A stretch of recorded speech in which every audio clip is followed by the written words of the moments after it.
ఎప్పటి నుంచో ఎదురు చూస్తున్నటువంటి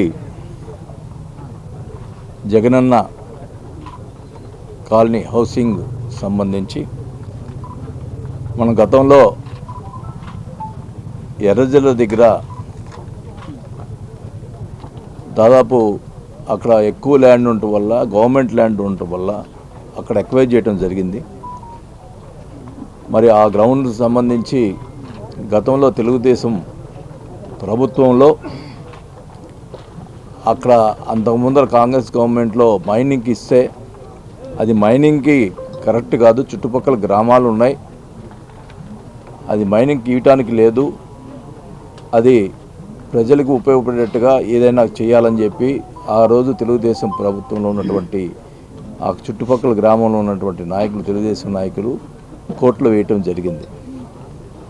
మరి దానికి సంబంధించి మళ్ళా ఈ గవర్నమెంట్లో వాళ్ళు కూడా అట్లా వేశారు కాబట్టి అది మైనింగ్ వద్దు మేము అని చెప్పి టోటల్గా అది హౌస్ సైట్స్కి ఇవ్వాలని చెప్పి ఈ ప్రభుత్వం కూడా డిసైడ్ చేసి అక్కడ ఏర్పాటు చేస్తే, ఎవరైతే తెలుగుదేశంలో అతను కోర్టులో వేసాడో ఇది మైనింగ్కి ఇవ్వాలని, మళ్ళీ అతని చేతే అది మైనింగ్ ఇవ్వకూడదని వేసాడు, అది మైనింగ్కే ఇవ్వాలని చెప్పి అతని చేతే కోర్టులో ఇచ్చినటువంటి మనుషులు వీళ్ళు.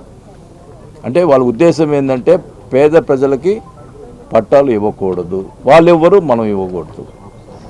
మరి దానికి కోర్టులో వేశారు, అది కోర్టులో రన్ అవుతుంది.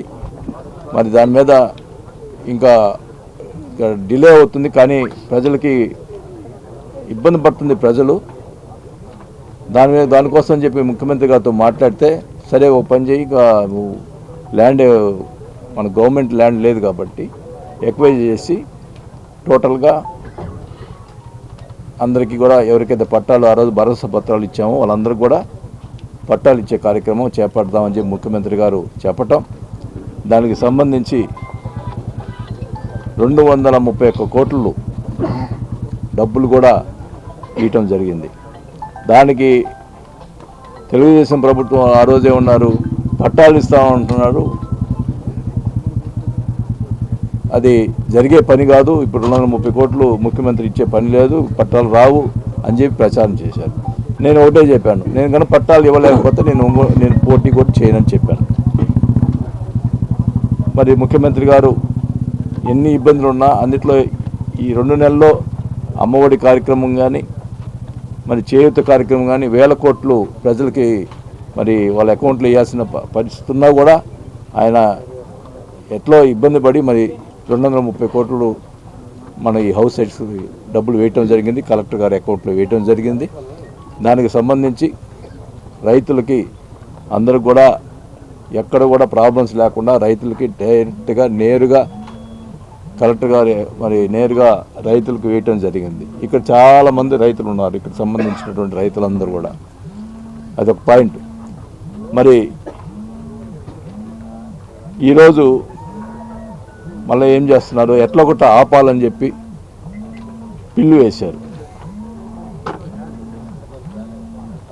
వాళ్ళు నిన్న మాట్లాడుతూ ఏం చెప్పారు, మేము పేదవాళ్ళకి సరిగ్గా రావట్లేదు, సరిగ్గా జరగలేదని చెప్పన్నారు. ఒకటే చెప్తా ఉన్నా, మొత్తం ఆ రోజు అధికారులు వెరిఫై చేసి అన్నీ కూడా అన్ని సచివాలయానికి సంబంధించిన వాళ్ళందరూ కూడా వెరిఫై చేసి ప్రతి డివిజన్లో వెరిఫై చేసి వాళ్ళకి పట్టాలు ఎవరికి ఇవ్వాలో వెరిఫై చేసి మరి భరోసా పత్రాలు ఇవ్వటం జరిగింది. నేను కనీసం మా ఇంటి డ్రైవర్ కానీ పన్నెవాళ్ళకి కానీ కూడా రికమెండ్ చేయలే, ఒక్క పట్టా కూడా బయట కూడా ఎవరు కూడా రికమెండ్ పారదర్శకంగా. ఇప్పుడు నేను అడుగుతా ఉన్నా, ఈ ఇచ్చినటువంటి ఇప్పుడు ఇచ్చే పట్టాల్లో తెలుగుదేశం పార్టీ వాళ్ళు లేరా అడుగుతా ఉన్నాం. ఖచ్చితంగా అది పారదర్శకంగా జరిగింది. ఎక్కడన్నా చిన్న చిన్న పొరపాట్లు ఒకవేళ ఏమన్నా అప్పుడు భరోసా పత్రాలు ఇచ్చేటప్పటికి సిక్స్త్ వాల్యుయేషన్ లేదు, అట్లాంటి ఏమన్నా ఒక రేషన్ కార్డు మీద 2 వచ్చి ఉండొచ్చు, అట్లాంటి ఏమైనా ఉంటే కూడా సరిచేసి మళ్ళీ కూడా క్లియర్గా అవి కూడా కొన్ని కట్ చేసి కూడా ఇవ్వటం జరుగుతుంది. అంతేగాని కేవలం ఈ పట్టాలు ఇవ్వకూడదు, మరి పట్టాలు ఇస్తే ఎమ్మెల్యేకి పేరు వస్తుంది అనే ఉద్దేశంతో మరి ఆయన వెనక ఎవరున్నారో మాకైతే తెలియదు, కానీ వాళ్ళు ప్రజల చేత చీదరించి పడతారని కూడా తెలియజేసుకుంటా ఉన్నాం. ఒకటే చెప్తా ఉన్నాం, వాళ్ళు పెట్టినట్టు మన ఏమంటున్నారు, నేను కేవలం పేదవాళ్ళకి అందాలి, పారదర్శకంగా కుల మతాలకు సరిగ్గా లేదు అని చెప్పి ఏదో నోటీస్ ఇచ్చారని చెప్పి అంటున్నాడు. కానీ పిల్లు వేసిన దాంట్లో ఒకటి ఉంది.